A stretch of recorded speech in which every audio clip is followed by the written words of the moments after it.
Welcome to Business Innovators Radio, featuring industry influencers and trendsetters sharing proven strategies to help you build a better life right now. Hello, everyone, and welcome to another episode of Business Innovators Radio. I'm your host, Donna Gunter. Today we have with us Cornelia Gamlem SPHR, author of The Big Book of HR. Managing people is the most challenging part of any leader's day, and that job certainly isn't getting any easier. The Big Book of HR will provide any HR professional, manager, or business owner of any size organization the information they need to get the most from their talent. It's filled with information on everything, from the most strategic HR-related issues to the smallest tactical detail of how to manage people. Each topic covered includes information on associated legal issues and includes stories from leading organizations to illustrate how human resources can positively impact the organization. Cornelia Gamlem SPHR is founder and president of the GEMS Group Ltd, a management consulting practice that helps a wide range of clients with issues related to HR initiatives, business effectiveness, and compliance. Prior to this, she served in a senior HR leadership role at CSC, a Fortune 500 IT services company with a global presence. She likes to say that she's been in HR since God was a girl. She's a graduate of Marymount University, where she earned a master's degree in human resources management, and California State University, Sacramento, where she earned her undergraduate degree in business administration. She achieved life certification as a senior professional in human resources from the Human Resources Certification Institute. Welcome to the show, Cornelia. Thank you, Donna. It's a pleasure to be here. Well, Cornelia, as I often do when I have authors on the show, I like to ask them the same question, so I'll ask it of you as well. What made you decide to write this book on HR? Well, it was interesting. The publisher actually came to my co-author and I with the idea that they wanted a book that kind of gave a broad spectrum of the HR profession. So we sort of put our heads together and said, yeah, we're up to the challenge between the two of us. We've got lots of years of experience, and decided to go ahead and tackle it. Well, that's awesome. That's really complimentary in terms of the publisher seeking you out. Usually it's the other way around with authors. They're desperate to have somebody find somebody to publish their book for them. It actually is, and we feel, that we were very, very lucky to have been given that opportunity. Well, since the book is about HR, what are some of the bigger issues that that people or companies, I guess I should say, are facing in HR today?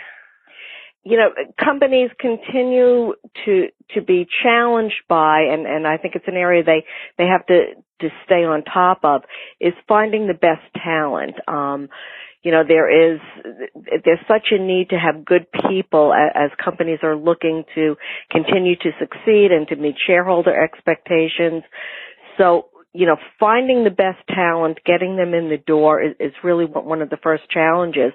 But then once you've hired those good people, you have to continue to make sure that the individuals are challenged, that they want to stay with you, that you give them opportunities to grow. So as you're growing the company, those wonderful employees that you've just hired are going to grow right along with you.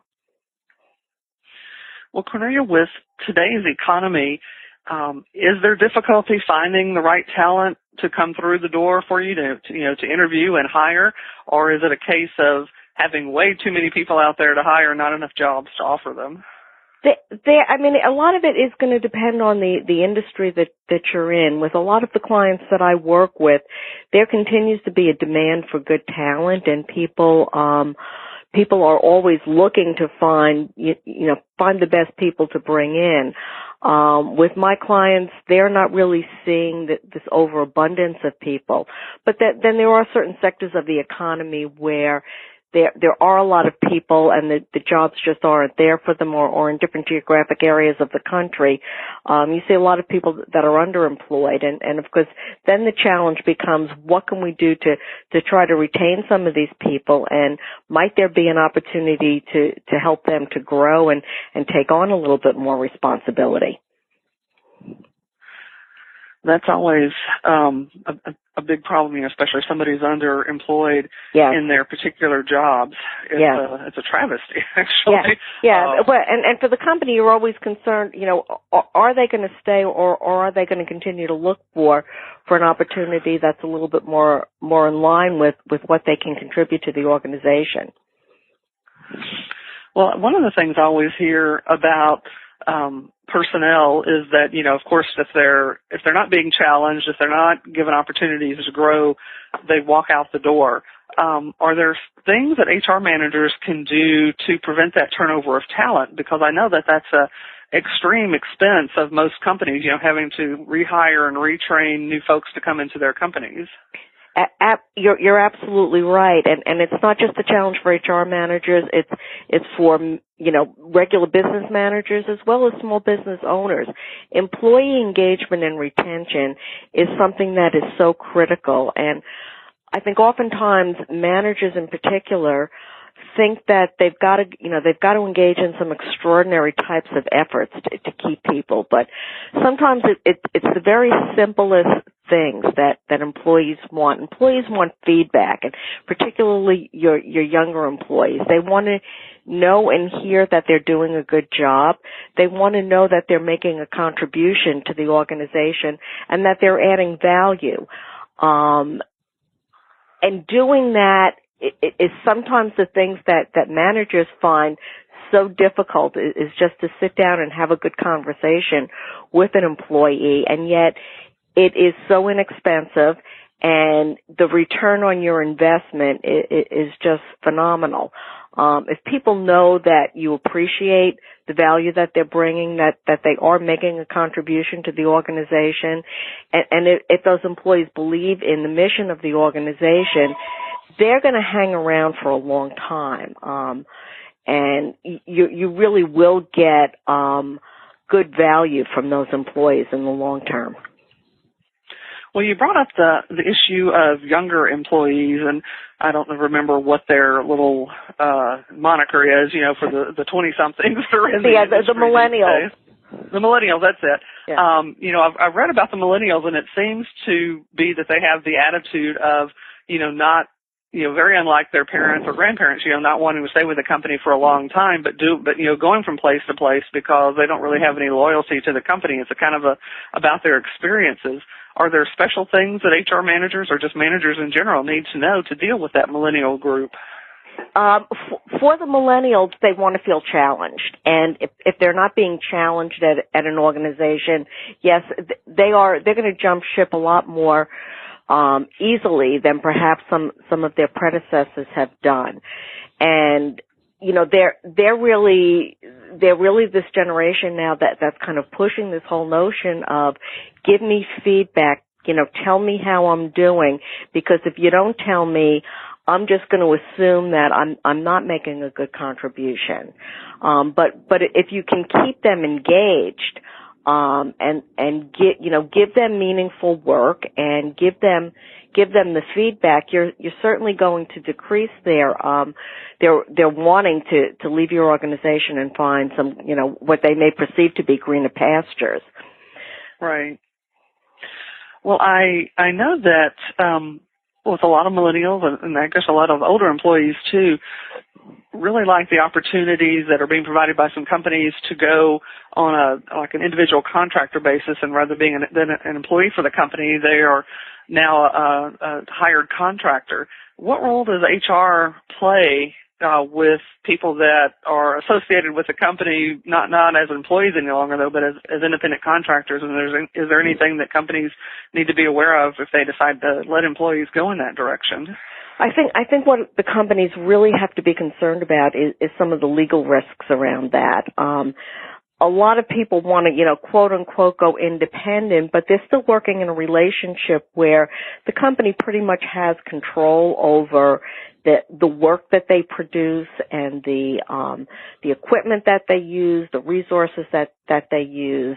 So while they may think they're being independent and being paid, outside of the company's normal payroll cycle, if they're sitting in an office or sitting in an organization, day to day, and working right alongside company employees and doing basically the same work, they really are an employee, and there can be some legal challenges for an organization, and so I would stress that before you engage somebody in that kind of a relationship, you get some really sound legal advice.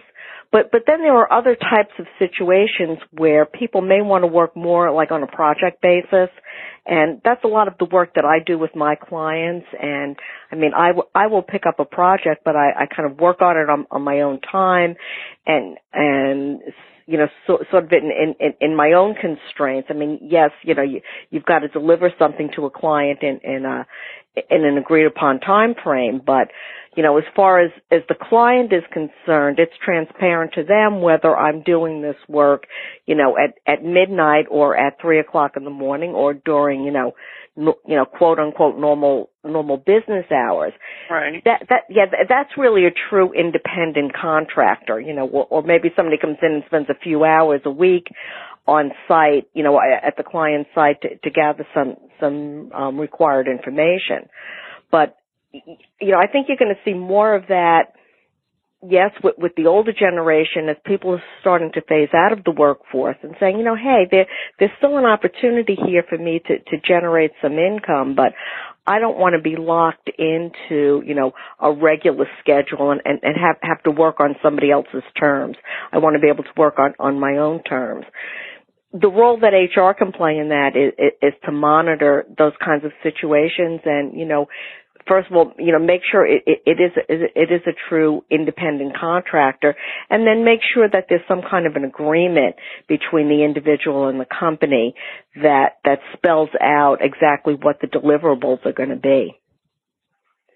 Yeah, I know. I think as I talk to people, you know, as a business coach, you know, talking to people about that, about whether or not they're contractors or employees, you know, the primary test or the primary question is to ask, you know, is this company your only client? If it's your only client, you're really an employee. Exactly. That's exactly right. Yeah. So that's a telling answer in terms of how they answer that question. Absolutely. Yeah. I also see lots of companies, especially I guess in the technology sector, really dispensing with having an office and letting their employees telecommute in. You know, so they're working from home, but they're still employees. That's got to present, it could be like an HR nightmare to some degree, I guess, to figure out, you know, are people really working? Are they doing what they're saying they're going to do? Is that a trend? And if so, how are HR professionals dealing with that trend? You know, telecommuting's been around for a while. I think it's probably starting to gain much more traction these days. And you know, again, if like you said, the technology industry is really one where it has taken off to some degree. The beauty of telecommuting for the company is it can save on a lot of resources. You know, you need less real estate, less office space. With the technology that we have today, because I've been following telecommuting for probably well over 20 years, and the technology is so much more advanced these days that it's so much easier for people to work from a remote location. Companies, I think, you know, are more concerned about what is it that the employees are accomplishing and delivering, you know, rather than, you know, are they sitting behind a desk with their computer, you know, between 8:30 and 5:30 every day and doing the work. You know, the biggest challenges are people available, you know, if we need to call on them for a conference call and, you know, they're not out running errands during the course of the day. You know, are they, you know, or can we consistently get in touch with them? Are they available to come into the office, you know, when we need to have some face-to-face meetings? But I think a lot of companies are finding too with their good employees and the ones that are productive and are providing, you know, what the agreement was to provide, they tend to get a lot more work done without a lot of the daily interruptions. And the people can really provide a lot more value to the organization. So it can be a win-win for everybody. You kind of monitor their work, again, based on the results that they're providing to you. But, the flip side of telecommuting is that it's not really for everybody. I know I'll talk to a lot of people who say to me, I don't know how you can work from home. I've got to have that discipline of going into the office and being around other people. And, aren't you terribly distracted? And I sometimes sit there and go, sometimes I wish I was more distracted because I find I'm sitting at my computer for hours on end and going, wait a minute, I got to get up and move around here, I can relate. Exactly. So, there's, I personally, I think telecommuting gives people a lot more flexibility in their life, as long as people are accountable for their time, and I had mentioned, running errands earlier. Yeah, it's nice if you telecommute and, you've got a quick doctor's appointment that you can run out to. Sometimes it doesn't break up your day as much as if, the doctor's close to your home, you live, 45 minutes away from where you work. Gee, I can run to the doctor and have, get that appointment out of the way a lot quicker than if I had to take a chunk of time off of work because I had to be in the office. So I think that level of flexibility is good, but it's just a matter of, like anything else, check in. Hey, I'm going to be unavailable for a couple of hours tomorrow because, I've got some medical appointments I've got to take care of. And generally that's fine with people. Yeah, I'd heard that about telecommuting, that for many people, the companies are getting more productivity out of them because they're not wasting time playing solitaire on their computers or gossiping around the water cooler. Exactly. I know my husband always says he's not in a job where he can telecommute because he's a lab technician, so he has samples and stuff that he has to run. And he often says, oh my gosh, if it weren't for just the crap going on at work in terms of somebody complaining about somebody else and just, the inner nitpicking and backbiting that happens here, if I could just do my job, I could do this a lot easier and get out of here a lot earlier. But unfortunately, life doesn't quite work like that. No, it doesn't. Well, Cornelia, for the company that is a really smaller company, maybe has 10 or so less employees, more like a kind of a mom and pop shop, maybe. What differences around the HR issues might they have? I mean, typically a smaller company like that is probably not going to have an HR person on the payroll, would be my guess. I think companies of all sizes end up with a lot of the same employee issues, people issues. I mean, anytime you've got to manage people or you have two or more people working together, you have to be sensitive to what the individual's needs are. In fact, one of the audiences that we had written the Big Book of HR for was for the small business owners, because there is so much that business owners need to know and understand about managing people and some of the legal constraints around that and just some of the general requirements. So, we have certainly impressed on a lot of small business owners. If you need a good resource, sometimes it's just a matter of I can pick up a book. I didn't know this before. We didn't. There was no way that we could really provide in-depth information on every single subject that we touch on. But, we tried to point people to a lot of other resources in the book so that they could get more information, or at least, if they encounter a situation like we were talking about before with independent contractors, that ability to kind of sit up and say, wait a minute, this is maybe something I need to go and seek some more advice out from my employment attorney and make sure that I'm doing this right before I do something that might get me into some kind of hot water. Right. Well, sometimes when you're growing a company, you grow it from owner manager, you're the kind of the one person who does everything, and slowly you're able to add employees. And oftentimes, as you're growing like that, you're not putting together policies and procedures manual or, any kind of HR related stuff just because it's always been, really small and you've communicated stuff verbally. I know that smaller companies can outsource things like payroll. Is it can they outsource HR functions, and does that work well? There are a lot of small companies that will have an HR consultant on retainer, and somebody that can come in and either help them to develop some basic policies that fit the needs of their size, that can put an employee handbook together, that can help them with their benefits, and that can be there to help them help them with recruiting and finding the right people. And then help them sometimes if issues do arise with employees, and they will from time to time.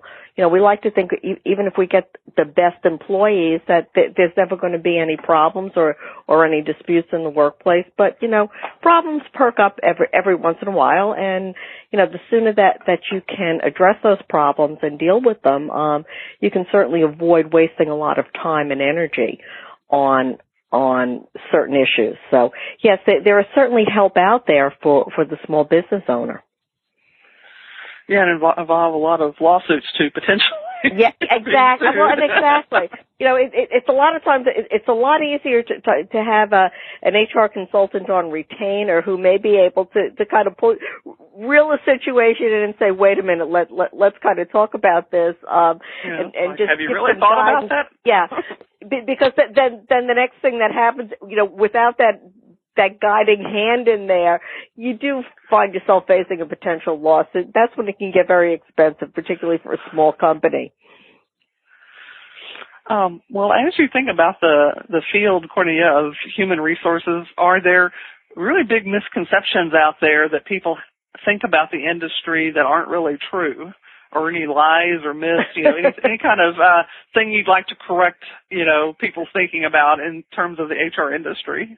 One of the things I always think about is the time I overheard a manager say, "Oh, anybody can do HR," and I, kind of reeled back, and it was something I heard in passing, and I thought, let me see you try to do this and realize, how much information is out there that shapes the profession that you really need to understand. And, that was kind of the way we scoped the big book of HR out, is saying, okay, just think about the whole cycle of the employment relationship, from finding people and bringing them in the door, and then developing them and paying them appropriately and rewarding them and making sure that they're engaged and making sure that, you've got policies and practices in place that will keep, will not only support the employee, but will support the business. And, you've got issues around health and safety. Even if you're running a business out of an office, there are still OSHA implications there.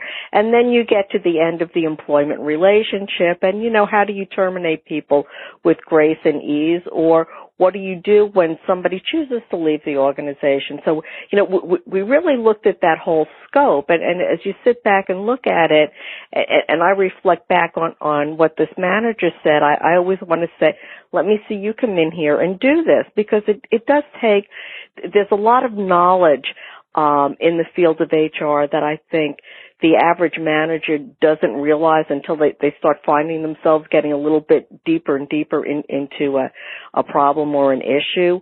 There is a whole set of competencies and skills that you need to have as an HR professional, and probably the one that most people don't realize is that as an HR professional, you're representing the interests of everybody in the organization. Yes, all of the employees, but the managers are employees too, and sometimes you've got to make a determination and give some advice that an employee might think, you're really not on my side, but as the HR manager, you've got to make sure that when decisions are made, you're giving advice to managers that's making the best decision for everybody involved.